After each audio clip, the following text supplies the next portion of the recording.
Hello all.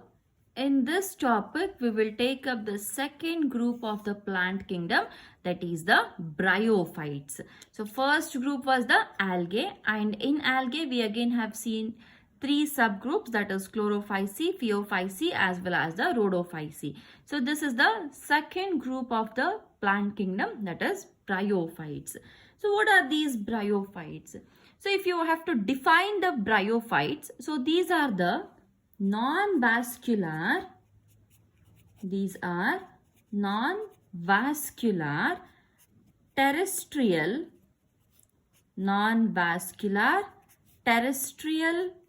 plants of moist habitats,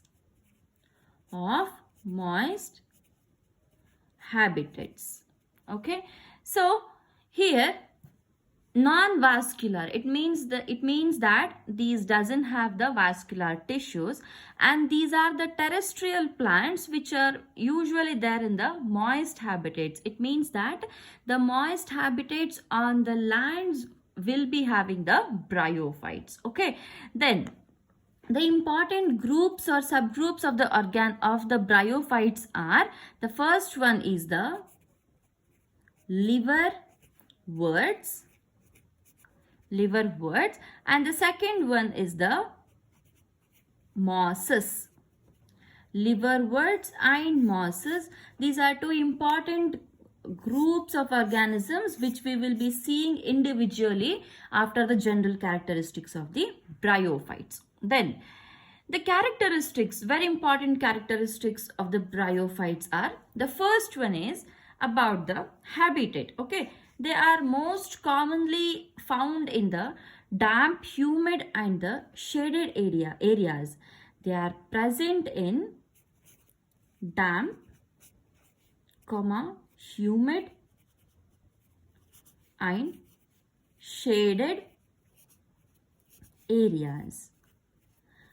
Why it is damp? Because we have seen here that these will be present in the moist habitats. Moist means where the water availability is more. Why is the water necessary here? That we will see a bit later. So here damp because the moisture content will be more. Humid, again the moisture content will be more. Shaded areas. Why shaded areas? In the shaded areas, the evaporation of the water is very less, or the transpiration is actually less. Hence, they usually grow or they prefer to grow in the damp, humid and the shaded localities. Then these are small plants. It means they don't grow to the heights actually. These are smaller plants and very rarely they grow to the heights. Then they are actually called as amphibians of the plant kingdom. They are called as amphibians of the plant kingdom. Why are they called as amphibians of the plant kingdom? What do you mean by an amphibian? Amphibian is the one which is able to survive both on the land as well as on the water, isn't it? The organism which is able to survive both on the land and the water is called as an amphibian. So in this case, what do you mean by an amphibian, or why these are called as amphibians is, we have seen in the definition that these bryophytes will survive on the terrestrial habitats only. So since they are able to survive on the land or the terrestrial habitat, so land is fine. Then water, why it is called as water? See here, in case of the sexual reproduction of the bryophytes, water is very much required. Sexual reproduction of the bryophytes takes place only in the presence of the water. In the absence of the water, no sexual reproduction. Hence, the organism will survive on the land as well as it survives on the water. But when we see the reproduction of the bryophytes, there you will understand why exactly it is so. Okay, so since it is able to survive both on the land as well as in the water, they are called as amphibians of the plant kingdom. Then they usually lack vascular tissues. They lack vascular tissues. Which are the vascular tissues? The vascular tissues are xylem and phloem, isn't it? Now, what is the function of the xylem? Xylem is required for the water conduction and phloem is required for the food conduction, isn't it? See, now imagine we have a long tree and this is all the roots. Let's imagine. And then we have branches and few leaves here. So, in case of the long trees, what happens here is the water has to be absorbed from the roots, and this water which is absorbed here in the roots is required up to the tip of the plant. So water cannot move up to the tip on its own. Hence, for the transportation, the xylem is been required. Similarly, the food has been prepared in the leaves by the photosynthesis, isn't it? Photosynthesis process. So by this process, the food is being prepared. The food which has been prepared is required up to the root, up to the end of the bottom of the plant. And how is that transported? Food cannot get transported on its own. So it requires phloem for the transportation of the food. So this is what happens in case of the long trees. But when it comes to the bryophytes, we have already seen that bryophytes are the small plants, isn't it? They are short plants. Most of the part of the plant is usually attached to the surface of the soil or is in close contact with the soil. That is because almost all the part of the plant has to absorb the water because we don't have the xylem and we don't have the phloem. So since there is no xylem, the water cannot move up to a greater heights. So at the max, the osmotic concentration can be used to move the water. That's it. But for the greater heights, it cannot transport the water. So most of the part of the plant will be in contact with the soil so that it can absorb the water. Okay. So they lack vascular tissues. Then here, in case of the bryophytes, the plant body of the bryophytes is quite more differentiated as compared to the algae. So the thallus here is prostrate. It is prostrate or it is erect. It is usually straight. Prostrate is nothing but it is straight, and they lack true roots. They lack true roots and they lack true stem, as well as they lack true leaves. Okay, they lack true roots, true stem as well as true leaves. But however, they possess root-like structure, stem-like structure and leaves-like structure. And one important structure which is present here, that is the root-like structure. Okay, so root-like structures which are present and they help in attachment of the plant to substratum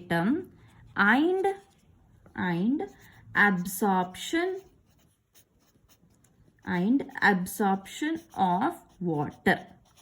Okay, so root-like structures which are present and help in the attachment of plant to the substratum and absorption of water are called as rhizoids. Okay, very, very important structure. So till the bryophytes, we had not seen any differentiation here. In case of the algae, we had just seen the holdfast stipe and the front there, isn't it? But anyhow, those were not the exact structures. They were just functionally similar to the root, stem and the leaf. So here we have something which is structurally similar to the root, that is the rhizoids. So here the body differentiation actually had started here. Next feature is the main plant body. Okay, the main plant body here, main plant body. Okay, the main plant body is usually called as a gametophyte. Gametophyte, and this gametophyte is free living. It is free living, and this gametophyte usually gives rise to a sporophyte. Sporophyte. Okay, I repeat it again. The main plant body is called as an gametophyte, and this gametophyte is the dominant phase. Okay, this is the main plant body, or in other terms you can call it as an dominant phase. Main plant body or the dominant phase is called as the gametophyte, and this gametophyte will give rise to a sporophyte. The sporophyte is born on the gametophyte here.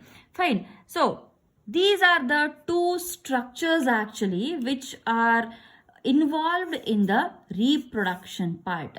So as we had seen before that, sexual reproduction takes place in the water, isn't it? So now we will see how exactly the sexual reproduction takes place and what is the role which is being played by this gametophyte and the sporophyte. So we will take up the reproduction.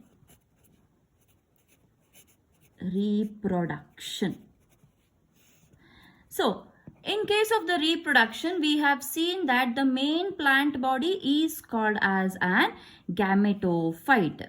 So, let's write it, gametophyte. And always remember, gametophyte is haploid in nature.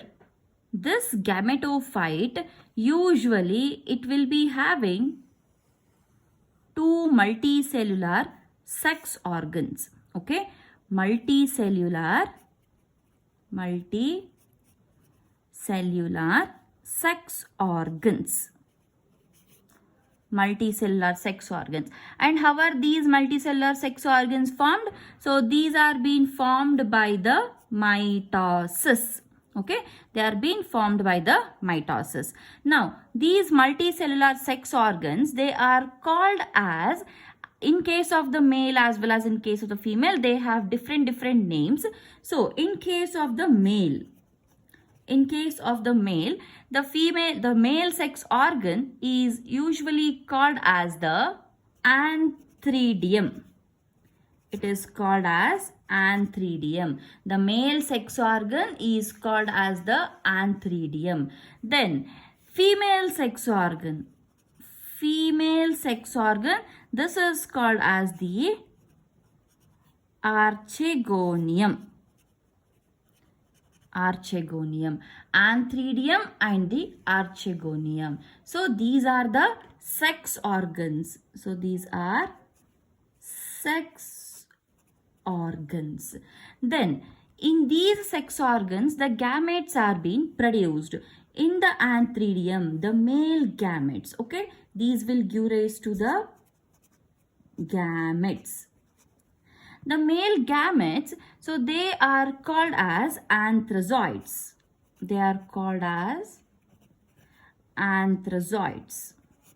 Now, in case of the bryophytes, usually two biflagellate anthrazoids are being produced. This is the male gamete. Coming to the female, in case of the female, there is a egg. Okay, there is a fertile egg which is being produced. So the male gamete is called as anthrazoid, the female gamete is called as the fertile egg. So let me repeat up to here once again. Gametophyte is the main plant body, and in the gametophyte or on the gametophyte, there are two multicellular sex organs produced, and they are produced by the mitosis. The male sex organ is called as antheridium, in which the male gametes, that is anthrazoids, are produced. Then the female sex organ is called as archegonium, and in the archegonium the female gamete, that is the fertile egg, is being produced. So now the next step is the fusion or the fertilization, that is the anthrazoids. We had discussed that these are called as the amphibians because they survive on the land, but they require water for the sexual reproduction. So now here is the reason why the water has been required for the sexual reproduction. See, what happens here is these anthrazoids will move to the egg. Okay, the anthrazoids here, they move to the egg by swimming in the water. They swim in water and reach the egg. These male gametes, they swim in the water and they reach the fertile egg, and here to this fertile egg it fuses with the anthrazoids. Okay, the anthrazoids will fuse with the fertile egg. So these will swim in the water. So for this reason the water is required. Hence the water and land, on both they can survive, and they are called as the amphibians. So now the fertilization, that is the fusion of the anthrazoids and the fertile egg, this is taking place in the archegonia. You have to remember the fusion is taking place in the archegonia. Now when the fusion has taken place, now the fusion of the fertile egg and the anthrazoids will give rise to a zygote.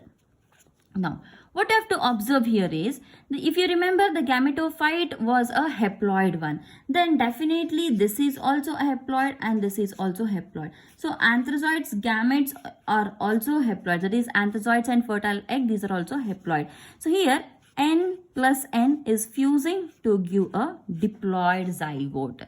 So the zygote which has been formed is of diploid nature. Fine. Now the zygote is being formed.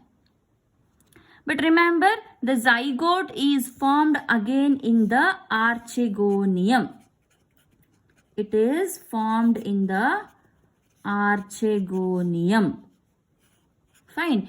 Now, what happens to this zygote? As soon as the zygote is formed, remember zygote is diploid. So, as soon as the zygote is formed, it will not undergo the meiosis immediately or the reductional division immediately. Instead of that, this zygote will undergo mitosis first. Okay, it will undergo mitosis, and when the mitosis is formed, it usually gives rise to embryo. Okay, the zygote, it will undergo mitosis, and after mitosis, so embryo which is again diploid is being formed, and this embryo will later grow to form a structure called as sporophyte. Structure called as sporophyte. Now this sporophyte, which is again diploid in nature, usually this remains attached to the gametophyte only. See how the structure remains is, let's imagine this is the surface. Okay, this is the surface, and here is a structure of the gametophyte. This is a gametophyte. On the gametophyte, usually a sporophyte is being attached like this. So this is a sporophyte. So the sporophyte remains attached to the gametophyte. So I'll write it here. The sporophyte remains attached to the gametophyte. Why it remains attached to the gametophyte? That is because to derive nourishment. To derive nourishment from the gametophyte. See, what happens here is this gametophyte is actually